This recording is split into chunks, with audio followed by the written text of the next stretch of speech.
Hey Camp Serenity campers, this is Sydney. I am a longtime counselor for Camp Serenity, and we're pretty bummed we're not together, but super excited to get to send you some stuff to do at home with your family, and hopefully feel like you're getting to do camp as much as you can. Our theme this year for camp is Camp Under the Stars, and stars have always kind of been a big part of being out at camp. John Mark is way out in the country and further away from the city lights or even like big neighborhood lights. And so there's less light pollution. So when we look up, we can see a whole bunch more stars than we can here at home in our neighborhoods. So we do like to go out and take advantage of the opportunity to see as many of the stars as possible. Behind me actually is a painting of Stargazer apart out there at camp. And so we're hoping to share the experience of stars, know that we're all under the same stars with you. And one of those things we've done is every family has gotten a pretty cool telescope. So I have unpacked it, put it together because the instructions are minimal. So I will show you guys how to put it together. So campers, if you're watching this without your parents, you might want to go grab a big brother or sister or mom, dad to kind of help you with putting your family telescope together. You have a tripod. You have the main viewing system. This right here has one of the lenses in it. And then this is an eyepiece. You should have these two things. You also have this finder.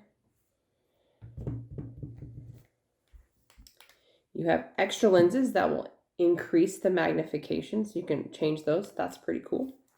And I'm gonna be real honest, I'm not sure what this is. It's an extra lens. It's colored. I'm sure it's probably supposed to help with some viewing. So we'll see where it fits. It's the only one I didn't actually put on anything.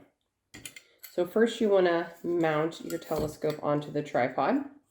And you're going to do that by unscrewing this little nut right here. And you pull it out. And then this fits. And so you're going to slide it in over. You just got to line up the holes. And it should go straight through. Two people might be helpful for this part, or someone with steady hands. And you're going to screw this back on here. There you go. And for me, I just kind of held it and turned on this side after I got it started. And the tighter it gets, the firmer it'll hold. So you need it pretty snug. You want it to move a little so you can loosen it if you need to move it. And then turn it to the right to tighten it. So left to loosen it if you need to move it some, and then right will tighten it up. There's probably 1/4 of an inch sticking out right there. But it's holding it steady, which is what we want. You currently have a lens on the front of your telescope, like a lens cover, and then you got a cover here. So you just pull that out. This will come out and in. This is like your focus. It's not a fine focus. It's pretty much a coarse focus, but that's what those turn. And then you may want to loosen this one up a little bit right here, because we're going to take this piece that says your rectangle eyepiece 1.5x, pull the little cap off that. That slides in here on the skinny side, and you're going to tighten it so it stays. Now this is your other eyepiece thing right here. Yes, I have a cat sneaking in here, but I am gonna keep him over there. Filming at home, friends, filming at home. 1 second. Ta-da! So this little piece right here, you're actually going to stick the one that doesn't have the little tightener in. Right here, you gotta loosen that one up, sorry. There's a little tighten piece. Gotta loosen it up to get this inside. Careful so it doesn't fall out. They're kind of a challenge to get back in. There we go. Now I can tighten it up.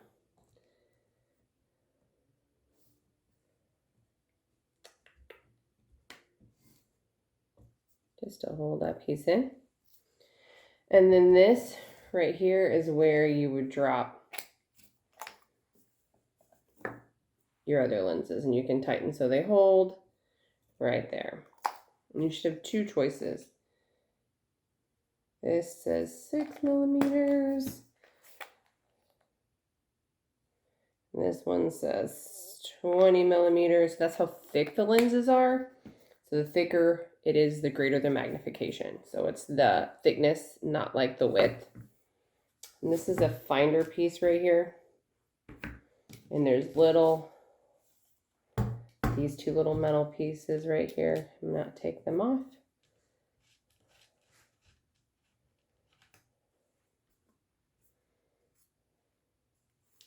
And you want to put it on so that the fuller circle is facing out and that is facing down where your eyes would look. It should fit down on those. Hold on. May not be exactly perfect. You may have to do a wee bit of maneuvering. Oh, there we go. Kind of snap it down. Then you're going to put those back on to hold it down.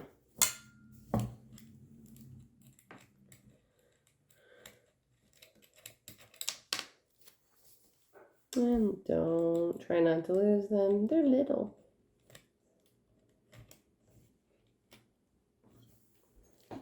This one is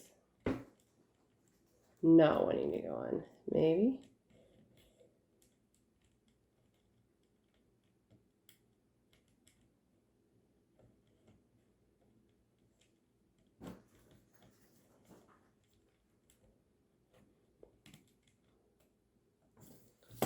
Stubborn. Didn't snap it all the way. There we go.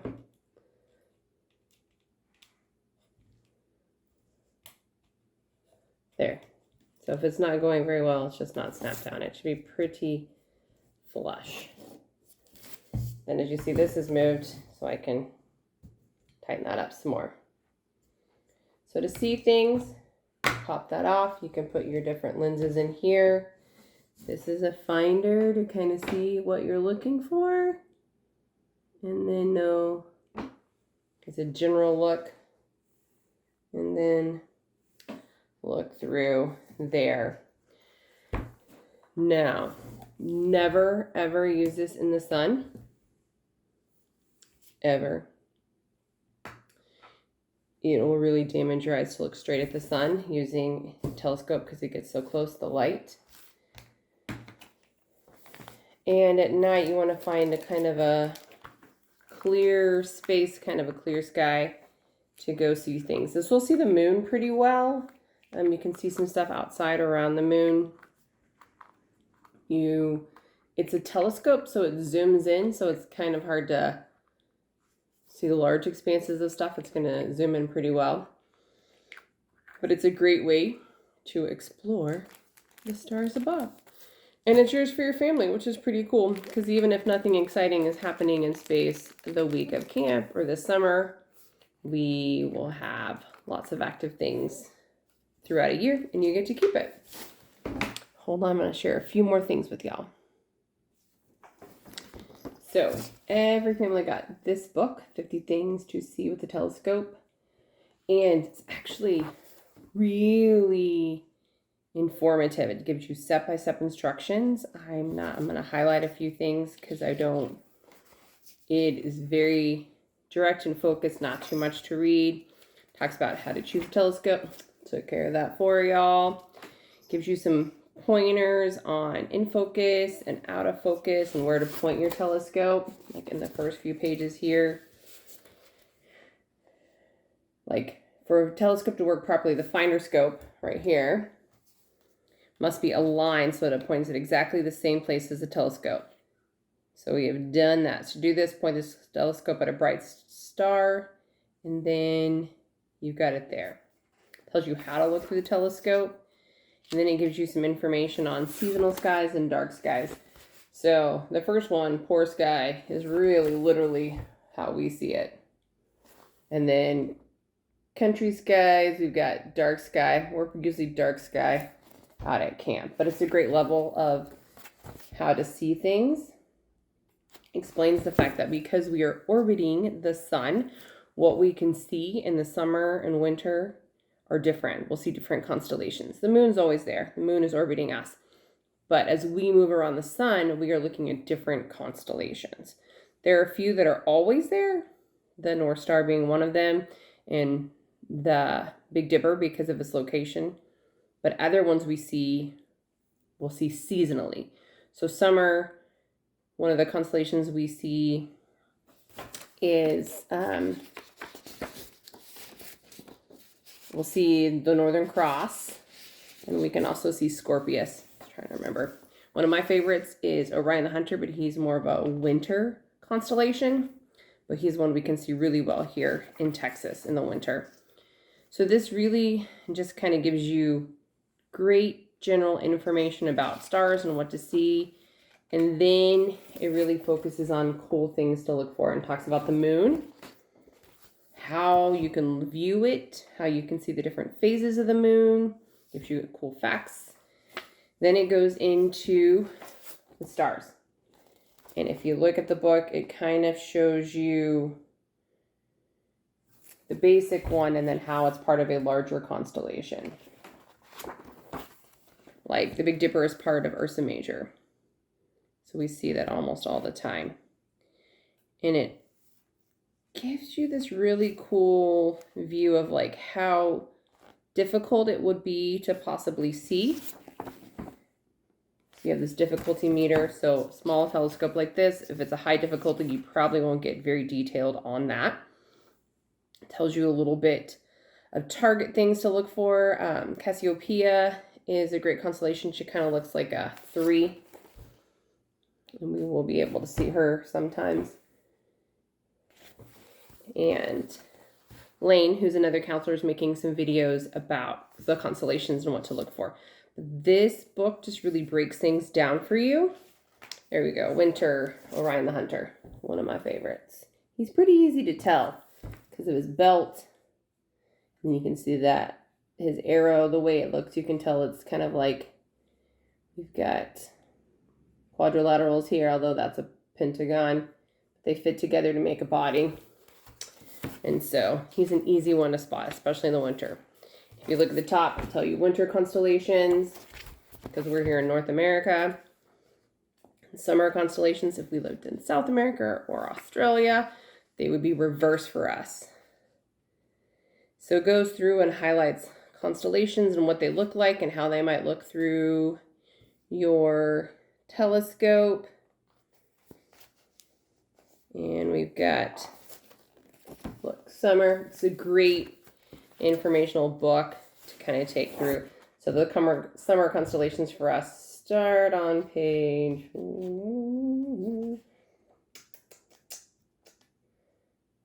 it has spring too with a flower. So our summer ones start on 25, starts with Scorpius, which I already talked about. Just read through there, and it also has the Northern Cross, which is in Cygnus the Swan.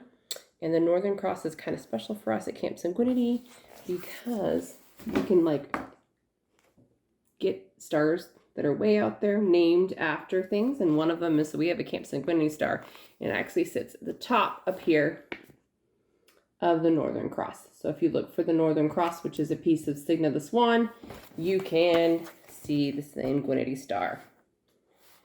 So we want you to go out as a family and explore. If you can get out a little further from town, that would be amazing. You'll see a lot more.